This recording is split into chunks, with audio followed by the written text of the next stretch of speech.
Witajcie w kolejnym odcinku podcastu historycznego. Oto historia krwawych walk na San Domingo. W 1789 roku San Domingo było perłą w koronie francuskiego imperium, kolonią, która karmiła Europę cukrem i budziła ją kawą.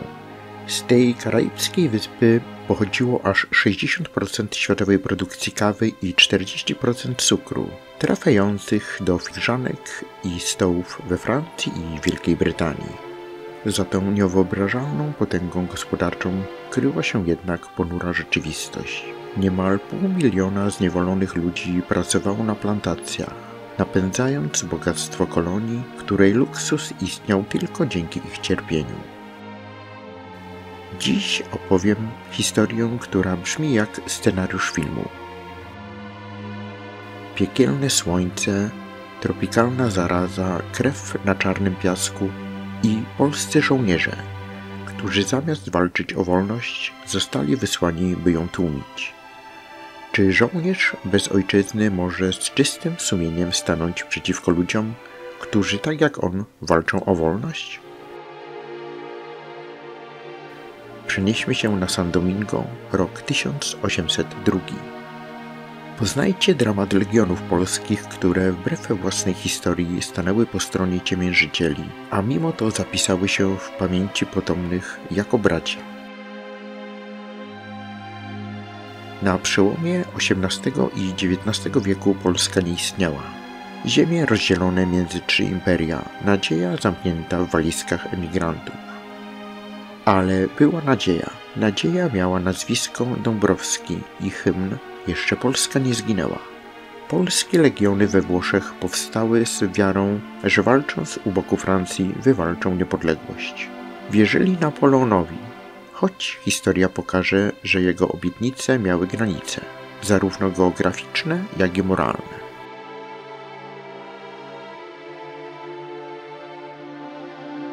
W 1802 roku Bonaparte wysyła ponad 30 000 żołnierzy, by zdławić rewolucję na San Domingo, dziś to Haiti. Wśród nich około 5300 Polaków. Powód? Od 1791 roku trwało tam powstanie niewolników, które zmieniło się w pełnoskalową rewolucję. Przywódcami byli ludzie, którzy wcześniej sami byli niewolnikami. Toussaint Louverture, genialny strateg nazwany Czarnym Napoleonem, Henry Christophe, późniejszy król Haiti. Francuzi wysłali ekspedycję, by przywrócić porządek, czyli niewolnictwo. Paradoksalnie ci, którzy głosili wolność, równość, braterstwo, teraz chcieli ją odebrać innym. W 1802 roku, gdy francuska kampania przeciwko rebeliantom na San Domingo grzęzła w impasie, Napoleon, licząc na odzyskanie kontroli nad kolonią, zdecydował się wysłać na wyspę legiony Dąbrowskiego i część Legii Naddunajskiej. Polscy żołnierze walczący z nadzieją na przyszłą niepodległość ojczyzny zostali wykorzystani jako narzędzie imperialnej polityki Francji, nieświadomi, że trafią do piekła tropikalnej wojny. Polacy mieli walczyć z czarnoskórymi powstańcami, którzy rzucili wezwanie całemu kolonialnemu światu. I od początku wielu z nich miało wątpliwości. Ziemia tu gorąca jak piec w kuźni, komary gryzą do kości, a woda cuchnie jak w celi katowskiej. Ale nie to mnie boli, mam celować w człowieka, który chce być wolny, a ja sam nigdy wolny nie byłem, pisał legionista do matki. Główne walki toczyły się w północnej i zachodniej części wyspy. Polacy brali udział w oblężeniach i bitwach w tropikalnych lasach i bagnach. Najtragiczniejszy moment to bitwy pod Crétapierro i Vertières. W marcu 1802 roku siły francuskie otoczyły Crétapierro, broniony przez rebeliantów. Była to jedna z najbardziej brutalnych bitew w tej kampanii. Powstańcy odparli 3 szturmy mimo braku żywności i amunicji. Polacy uczestniczyli w tych atakach jako wsparcie francuskie, ale w raportach wspomniano, że celowo strzelali niecelnie albo zostawali z tyłu. Niech mnie sądzą nie za to, że nie trafiłem, nie chciałem. Wolę kulę w plecy niż w serce dziecka. Pisał anonimowy żołnierz w listach odnalezionych po latach. W listopadzie 1803 roku doszło do decydującego starcia bitwy pod Vertières. To tam haitańska armia pokonała siły francuskie, mimo że ta miała przewagę artyleryjską. Francuzami dowodził generał Rochambeau, znany z okrucieństwa. To on z rozkazu Napoleona wprowadził egzekucję przez zagazowywanie w ładowniach statków ludności cywilnej. Polacy, którzy odmówili udziału w tych egzekucjach, byli degradowani lub izolowani.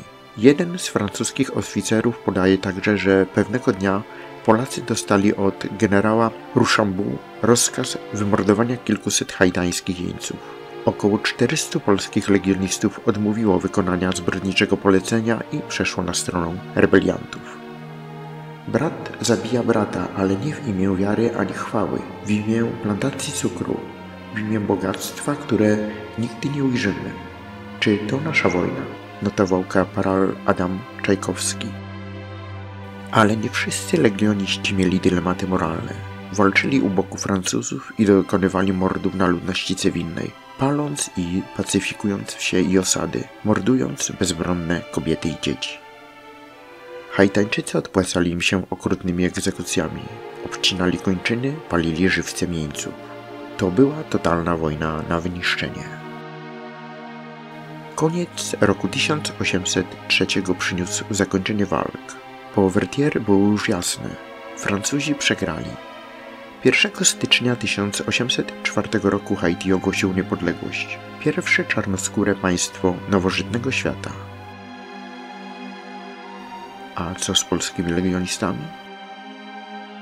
Przeżyło zaledwie kilkuset. Większość nie zginęła od kul, ale zmogły ich tropikalne choroby, w szczególności żółta febra. Niektórzy wrócili do Europy, inni zostali. Do dziś ich potomkowie noszą polskie imiona Władysław, Tomasz, Jakub, a po wyspie chodzą ludzie o niebieskich oczach i jasnej karnacji skóry. W konstytucji z 1805 roku zapisano: Polacy walczący za sprawę wolności są uznani za czarnych, jako bracia w krwi i cierpieniu. Historia Polaków na Haiti to opowieść o zdradzie marzeń i jednocześnie o zwycięstwie człowieczeństwa. Nie zawsze trzeba wygrać bitwę, by ocalić honor. Jeśli zginę, niech wiedzą, że nie dla Napoleona, nie dla plantatora, nie dla Francji. Zginąłem jako wolny człowiek, który odmówił strzelania do innego wolnego człowieka.